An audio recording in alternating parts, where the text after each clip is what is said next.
Lamdam asida natural body building gi Mapham Leiramdaba du Hangdokta Singapore da pangthokkiba Marisuba Inva Asia Pacific Championship da Nepram Roshan na category mari da medal lawba ngamlakraba matungdadi Anouba Lamai ama Hangdokpaga Pangkhak Oire Sagolban Nepram Menjordagi Nepram Dhanachandra amasung Nepram Roma ani gi machanupa Nepram Roshan mahai tamlingai matamdagi hauna body building masana da pungning lublakhi adubu hairiba masana si mahangna yum palaba matung kumjali singani tara professional oina khongdaba hokhi mahangna khongdariba natural body building gi lam asi Manipurdadi thoina popular oiba natte maramaduna lam asida mahangna khongdana ba honabada achauba singnaba ama oiki maramdi natural body building na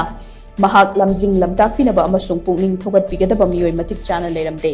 natural body building gi lamda arangba thawan michak amagum ngaliba Taiwan da leiba Oza Santi Kumar na natural body building gi competition ama Manipur da sinnaba thorang tawri haiba wafam khanghalakpadagi Roshan da Anouba inot ama fangki madugi matung Tera da leiba KBB gym gi Oza Safam Joy gi meeting makhada sanaba horaki masigi makha tarakpada Roshan gi khongsat singdi tongan ba medal singna leiting oiki national amasung international gi thakta pangthokpa natural body building gi competition kaya da gold medal gi mapu oiduna lam asida Anouba Lamai ma hangdokpa ngamki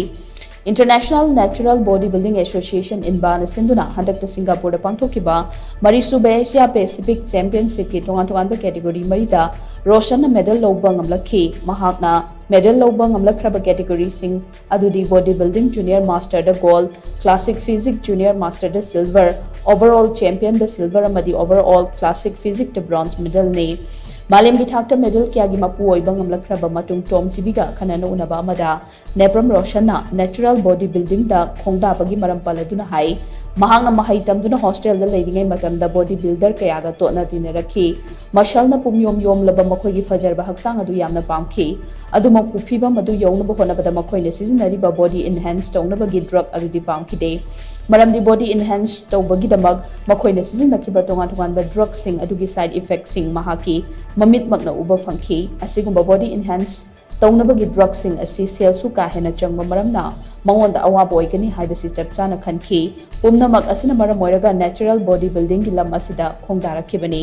amaromda yum panduna macha leiraba matung lam asida khongdarakpa maramna shingnaba kaya ama thengnadaba natte matam khara mahakna sel amata thoktana leiringai matamda diet chanabagi sel yumdagi hangbada ikai hangoiba kaya fauki aduma mahaki loina bi amasung imung manung ki miyoi singnadi mapung phana support tawbiki competition da chingbada sarukya bagi chatpada sel ka hena changba maramna karigumba matamda sanabasi toklasira haina khalakpa miku fauba yauki haina Roshan na makhata na TOMTV da phongdorakhi aina ahanba natural body building da choose tawbai maramjina hoiki body building se ahanba haudringai mamangda aina leminaramba agi friends mayam ama natural natabida agi IBB da thokpa agi IBB da thokpa mayam leram hana body builder moje aga kada punna leminarapa da moje makoina season rakiba akoigi enhancement drug mayam agi steroid mayam competition lora matungda moida side effect mayam aina thengnarakhiba haitai thengnarakhiba je isana di adu di pamdi mogi body du di am pamjaba aduga sanadingai manung ai competition thok tringai marak sida ju yam aggressive ju yam oye moje season rakpa bagi drug tuna agi moi warak pa dieting dar hojina aduga sumba side effect kraji dum loinara lakwa agi uring thungpa agi masada naba bu yawe moje arum hawdana kotana adugi sumba mayam ki bai tare ko ju season ba body yam pa ma dum chatning ba oja jo ji loi loi bida mai manaka chang matanda khogi magi haino pambim lei adu man example piraga aigi pambum ji yengo try pani ko leje si ising khak tha ga cha khak chara sanari ne si nakhoi na bu yo bu ngam boin hare matamda da